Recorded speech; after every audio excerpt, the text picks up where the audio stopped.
Today is supposed to be Friendship Day. And people ask me, what is Friendship Day for a realized soul? अरे realized soul के लिए सब दिन एक है. कुछ फर्क नहीं पड़ता है realized soul के लिए. Nothing matters to the realized soul. But since they insisted, sometimes we have a very strong marketing team and they insist, you tell us what is the meaning of Friendship Day for realized soul. The point is this: for a realized soul, there is no enemy. Everybody is a friend because everybody is a manifestation of God. When I see all of you, don't I see you all as friends that are beyond friends?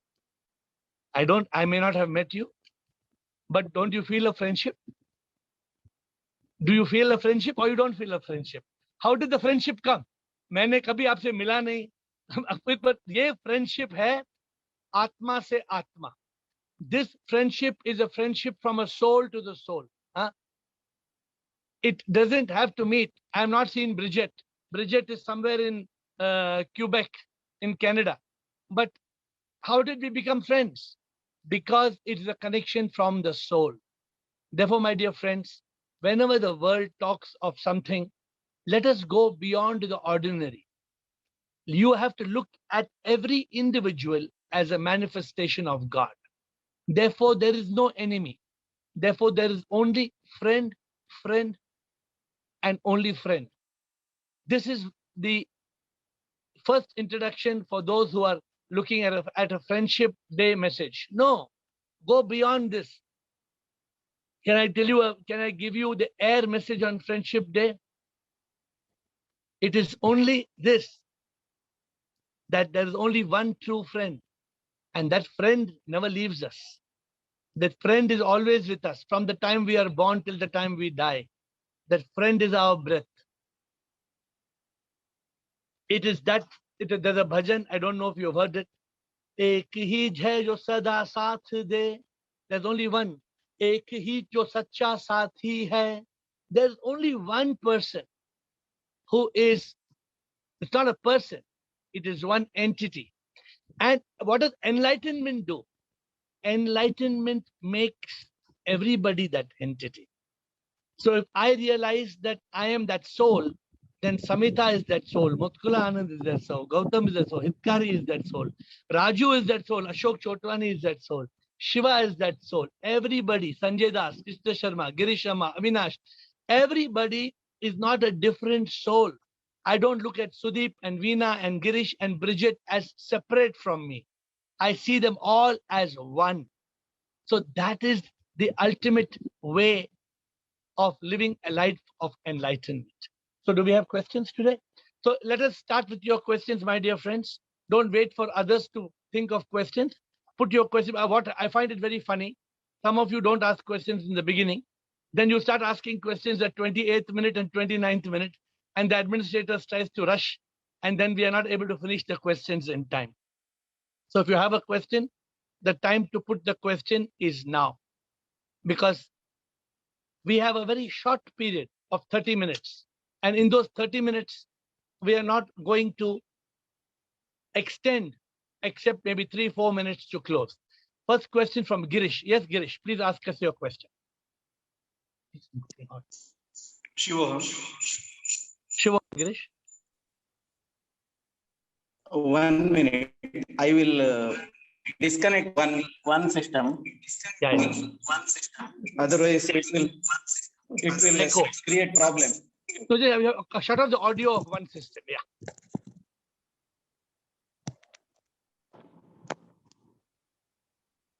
Are you able to hear me? Yes, I'm able to hear you. Go ahead. A Jivan Mukta knows there is no difference between myself, Jiva, or the world, or Ishvara. Yes. But still, with this knowledge constantly available to him, like my name is so and so, it is already known to me. I need not remember it. It is readily available. So yes. When a Jivan Mukta transacts with the world with this knowledge, how he needs to transact? how the Jivan Mukta needs to transact. Yes. The Jivan Mukta, like you said, he doesn't have the knowledge, Girish. I'll make one small correction. He has the Yes. realization. Yes. If he has the knowledge, then he's not a Jivan Mukta. He is still a Jigyasu. The Yes. Jigyasu has the knowledge. The Jivan Mukta has the realization. That's the only difference. Now, Yes. suppose there's the Jivan Mukta. What does the Jivan Mukta realize? He realizes that everybody is a manifestation of God. Yes. He realizes Satyam Shivam Sundaram. Nothing is good and bad for him. There is no evil person and a friend and enemy. No. To a Jivan Mukta, what is this world, Girish? This world is a Leela. To the Jivan Mukta, he knows everything in this world. Everything is Maya. So how does the Jivan Mukta live? The Jivan Mukta lives in Sat Chit Anand. He has to transact. Now, to give you an analogy, let me give you an analogy. Yes. You know you are Girish. You know you are Girish? Yes. You know. But tomorrow, suppose you are coming to Air Institute and we are having a drama and I put on the coat of Akbar on you. And I tell you now, Girish, come on, go do the role of Akbar. Will you go on the stage and will you say, I am Girish, I am not Akbar? Will you say like that? No. Then the No. drama will be a flop. Then the Yes. drama will. So the Jivan Mukta continues to play in the drama of life as per the divine will. But inside he knows who he is. Inside you know you are Girish. Although you are acting as Akbar, you know I am Girish. That is how the Jivan Mukta transacts with the world. Nothing matters to him. Suppose in the drama, somebody tells him, I will kill you. Will he react? Will he? No, he knows it's a drama. He will not react. So he transacts as the realized enlightened being. And although he is the divine soul, he transacts based on the role given by the divine. Correct. Satisfactory? Or you want some more further deep? Satisfactory. Thank you. Thank you, Girish. But interesting question. Thank you for your interesting question. Next question from Krishna Sharma. Shivam, sir. Shivam Sharma. Sir, one basic doubt I am having. Sir, don't hesitate in asking the most basic of doubts. Do not have any hesitation. Ask, sir. My doubt is the soul is same for everybody. Correct. Then, yeah, out of karmas, certain karma only we are experiencing in this birth. Some more karmas are remaining.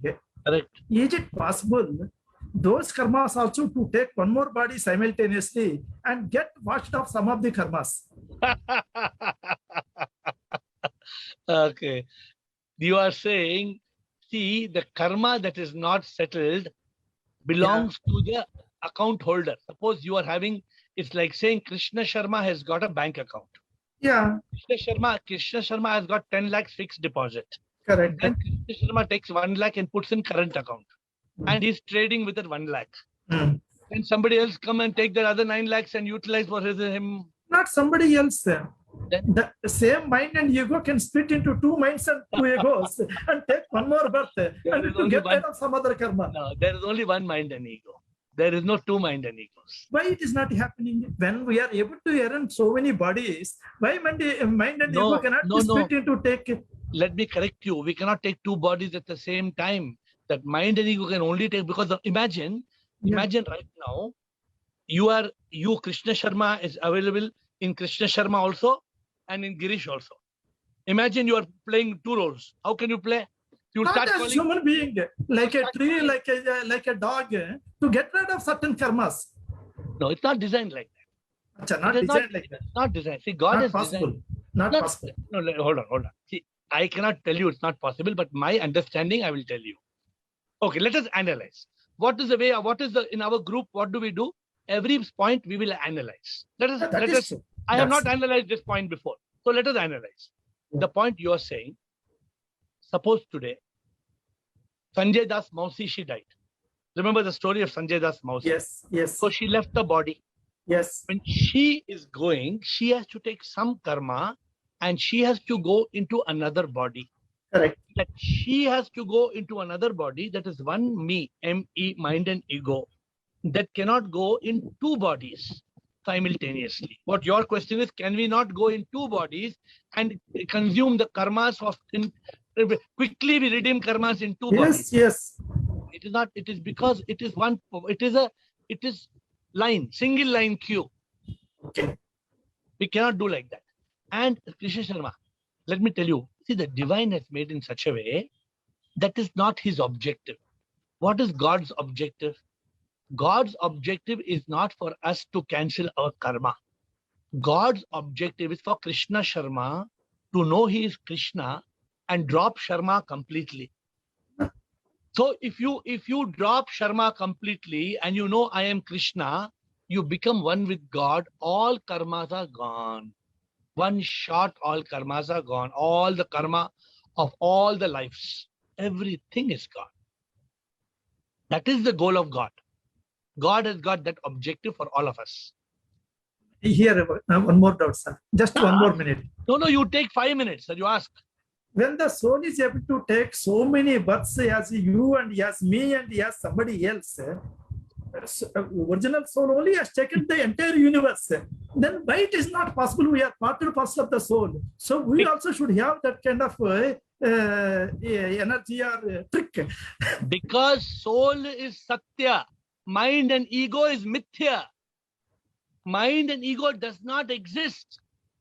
It is because of the avidya of the Karana Sharir, because of the ignorance, the mind and ego is coming. It's not powerful like the Atma.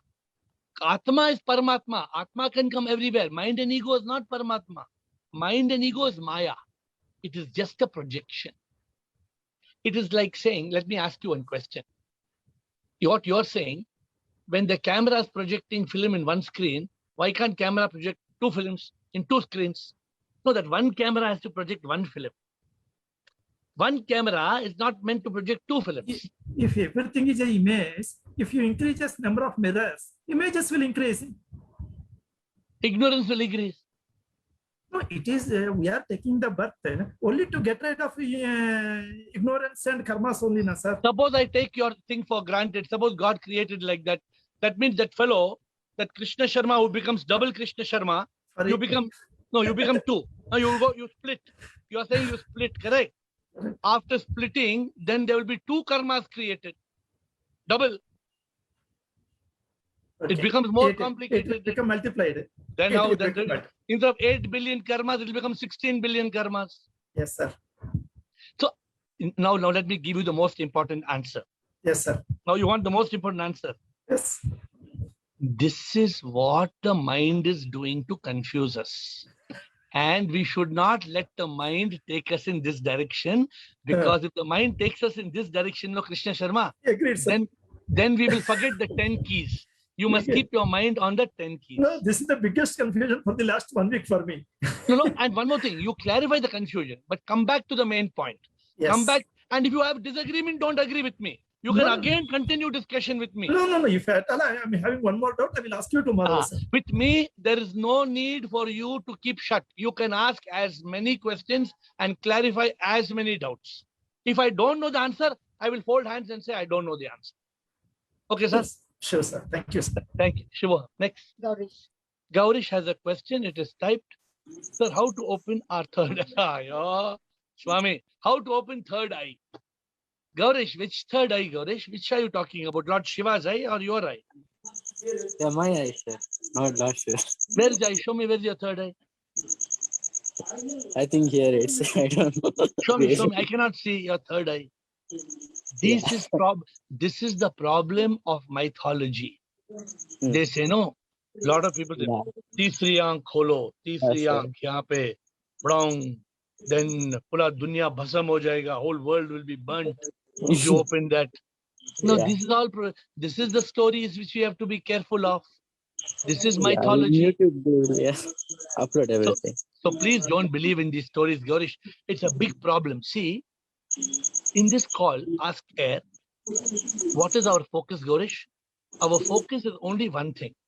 Realization of the truth. Yeah. No, I cannot permit any false information being given to you. No. Yeah. Enlightenment means we have to realize the truth. So let us Third eye does not exist. Third eye only comes in Amar Chitra Katha, in Doordarshan stories, in WhatsApp. You will get all in WhatsApp. What all information we get in WhatsApp? Yeah, sir. Sometimes you believe it. Sometimes one day they will tell you that tomatoes are the most healthy thing in the world. Next day they will tell you tomato will cause cancer. Now who to Yeah. believe? Who to believe? So let us go away from this myth. Next question, please. Sudeep Bhargava. Shivam sir. Shivam, Sudeep. Sir, I was watching a small video. It was from sports, not a spiritual video for a change. And that actually reminded me of a quote. So I'll tell you what I was watching in that video. So that video was of pole vault. So in pole vault, the height that the person has to cross is around 20 feet. So he uses a long pole and that pole takes him to that height. Then he leaves that pole and he crosses the bar. So the height is around 20 feet. That's almost like 2.5 story building. So he cannot go to that height by a simple jump. He has to use the pole. But if he doesn't leave the pole at the right time, with the pole in his hand, he will not be able to cross the bar. Correct. So he cannot leave the pole very early. He cannot leave it too late also. So that is Correct. what that sport is all about. That if you are able to leave the bar at the right time. Yes. Now Yes. this reminded me of a quote that I had heard a few days back. So I wanted your observations and your more inputs on it. That even the good habits should be shed off. You should shed off your good habits as well. So what I was thinking is that let that bar is the samsar. If I have to cross the samsar, maybe there are some habits which I need to use to reach to a particular level and then leave them as well. If I don't leave them, maybe I will not be able to cross the bar. Sudeep, it's not just the habit. Let me tell you what my understanding of this pole, what do you call this? Pole vault, whatever you call it. Yeah. Huh? Yeah. The pole vault is used in the Upanishad for your information. For your information, it is used in the Upanishad somewhere. And what they say, just like that man to cross the 20 feet height, he uses the pole, he jumps up to the top of the building, then he drops the pole and he jumps over. Correct. Just like that, we have to use the body, mind, and ego. We have the body, mind, and ego becomes the pole vault. But when we reach that point of the 20 feet of realization, we are the Atma, we drop the body, mind, ego, and we jump over. So that is a larger understanding. Forget about habits. Habits is a small aspect of it. So mind and ego also has to be used to reach to that height? Absolutely. Without mind and ego, how can you say I will be enlightened? To say I will be enlightened, ego is required. Therefore, when I went to a Swami, I think I went to Bihar School of Yoga many years back, Swami Niranjan Anand, I don't know if any of you know him. I went and met him when I was in that seeking in 2012, 2013. When we were talking about annihilation of the ego, he correctly said that we cannot annihilate the ego. We have to transcend the ego. So we have to, for example, mind, the intellect has to use the mind. Although the mind is an enemy, although the mind is a rascal. See, people asking questions, can my ME be double? Girish says, can the third eye? This is the job of the mind. Mind is a rascal. Mind will ask all kinds of questions. So just though your mind asked a question of a pole vault, but it is because of that you realize a new thing. You realize that I'm asking you, without body, can you get enlightenment? Body is required, obviously, because I need the senses to read. What is the body? What is the hardware without the software? Right. How will the body, if you have a body and no mind, you'll be mentally retarded. You cannot do any thinking. You cannot do reading. You can't do Sravana, Manana, Nidhyasana. You can't do it. So, but you have to drop it. But the beauty, what you're saying is we have to drop the EMB, ego, mind, body. I call it EMB. He says, my voice is breaking. No, it's fine, sir. Voice, okay. Ashok, just check your connection. So EMB, Sudeep, you have to drop EMB and move across. But please come back, Sudeep. It is a new thought. You're welcome to study a little more and come back to me, Sudeep. Sure, sir. I'll do that. Thank you. Next question. Ashok Nichani. Ashok, are you asking the question, Ashok, or should I read? You can read it out. Shivam Sharji, you can read it out.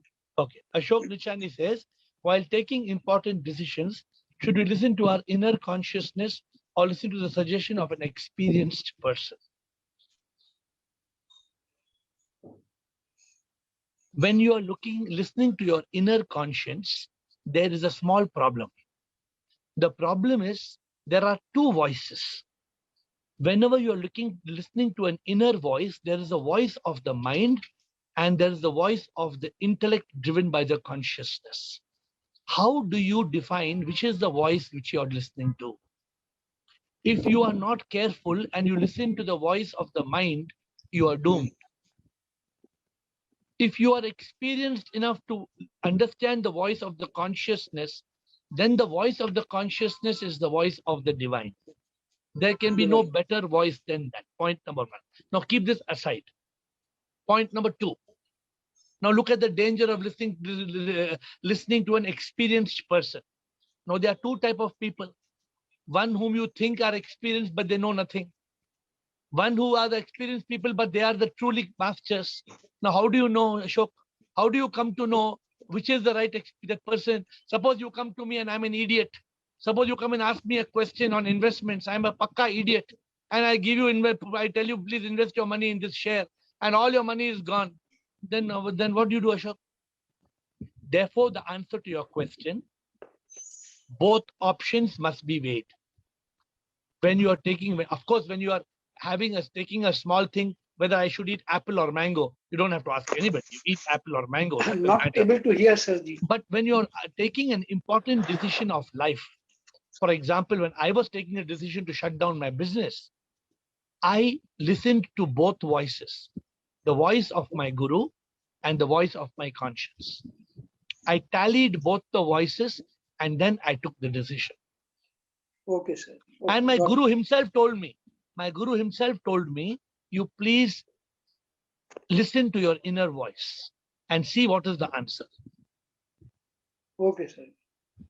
Thank you, Ashok. Thank you, God. Bridget, next question is from Bridget. Huh? Two questions from Bridget. I have to ask. I can see only one. First, you're giving me one. Dear Air, even when we are enlightened, we can lose the fight with me and returns a new life, rebirth, a new life. Now, let me explain, Bridget. See, when you are enlightened, correct? Now, there are two kind of enlightenment. One enlightenment is you are realized. So you have complete realization. But you are still not liberated from me, liberated from the mind and ego. Although you have the realization, the mind and ego keeps on pulling you down, pulling you down, pulling you down. In that case, you can have a rebirth. You can come back because you can fail. You can lose the battle, the war to the mind and ego. Are you understanding what I'm saying? Yes. But in the second case, Bridget, in the second case, you are enlightened, but not only are you enlightened or realized, you reach the next level of liberation.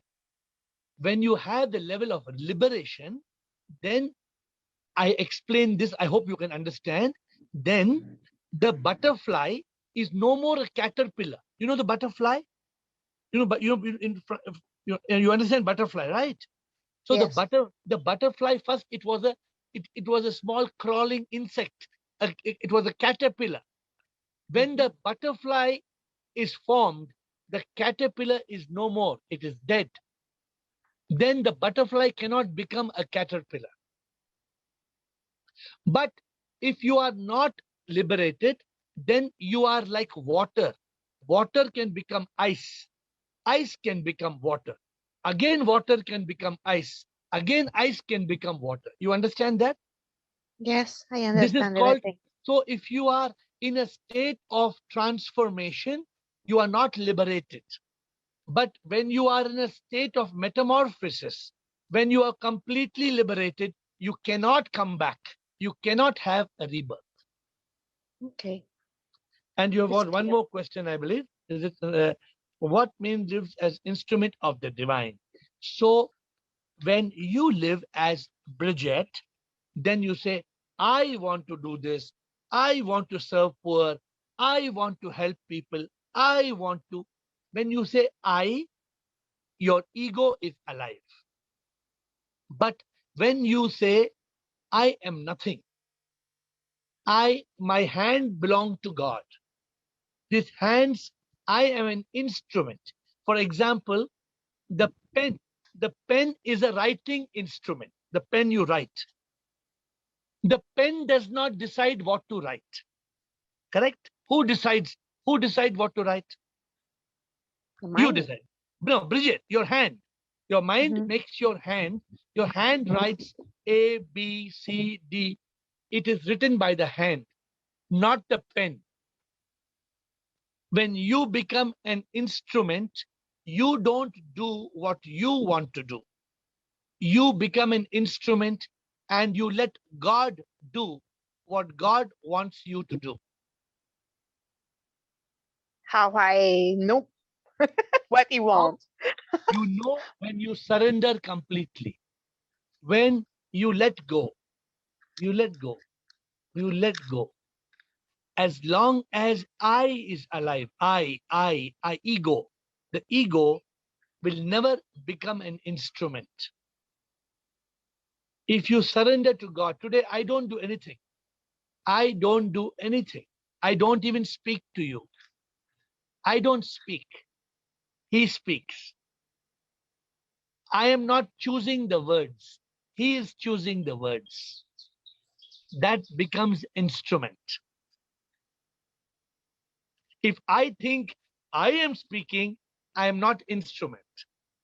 If I think he is speaking, I become an instrument.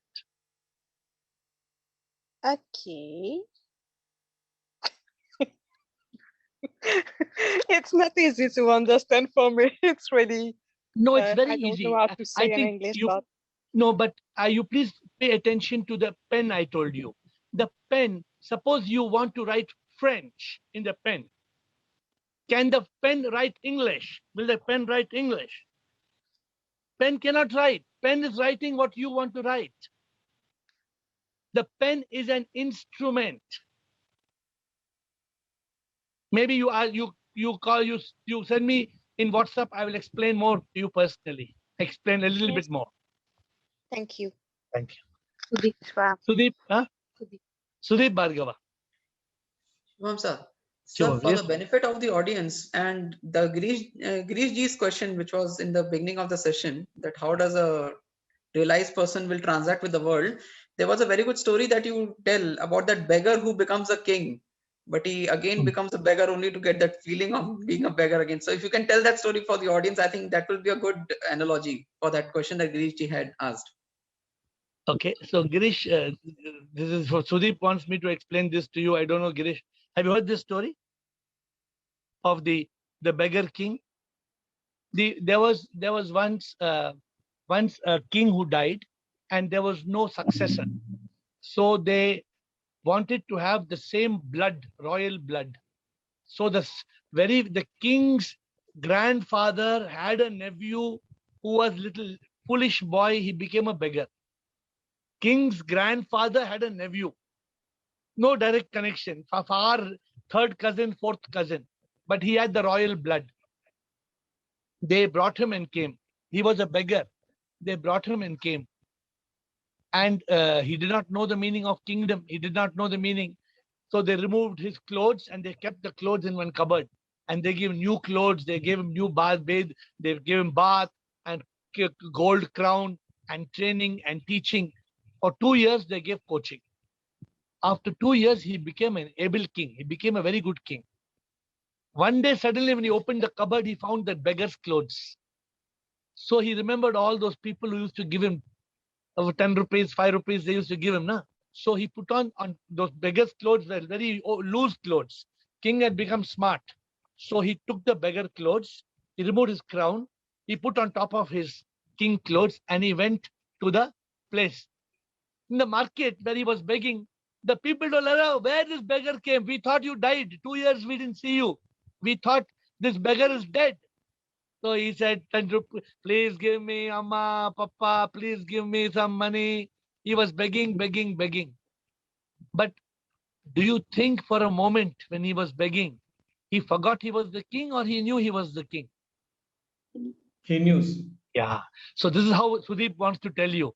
an enlightened person, even though he's wearing the coat of the beggar, he knows I am the Raja.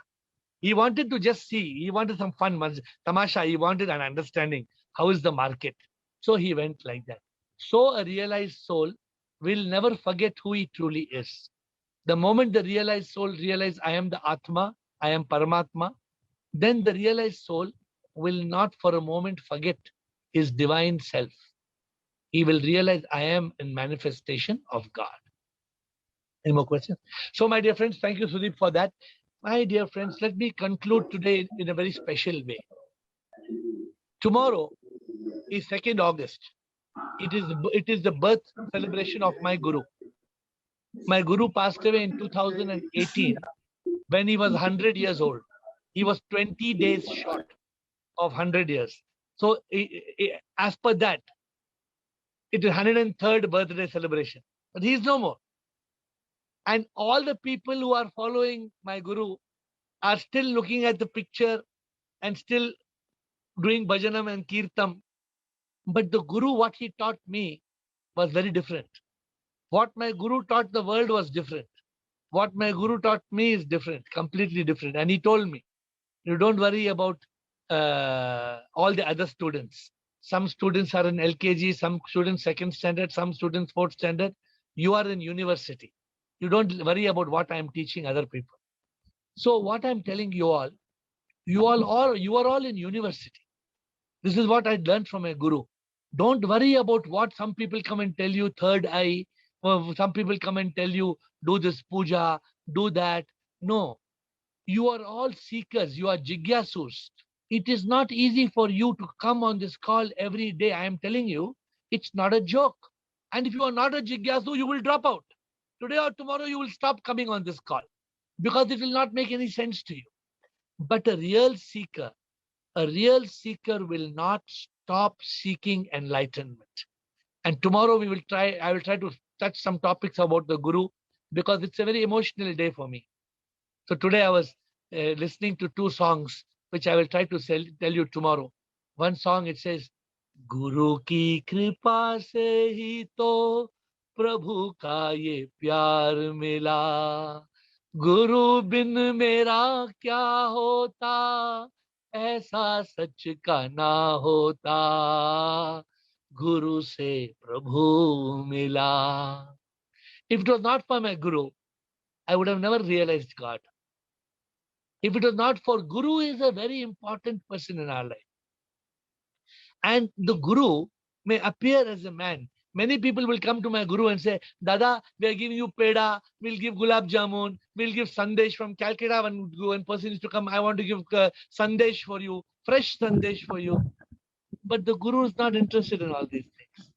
The Guru is a manifestation of God. Tomorrow I hope to tell you this bhajan also, in which I write, it says, Prabhu dharti pe aaye, Guru ka roop dhyaye, apna bana ke, raah dikha ke, mukti wo dilaye. Prabhu dharti pe aaye. How can God come to this earth? God comes to this earth in the form of a Guru.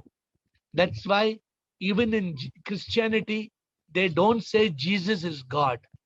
They say Jesus is the Son of God. And they say in Christianity, the Father, the Son, and the Holy Spirit. The Father is in heaven. The Son is the Guru. And the Holy Spirit is in each one of us. But this we will discuss tomorrow because our time is over. Don't delay your questions when we start so that last minute questions can't be answered. I thank you and I bow down to you. God bless.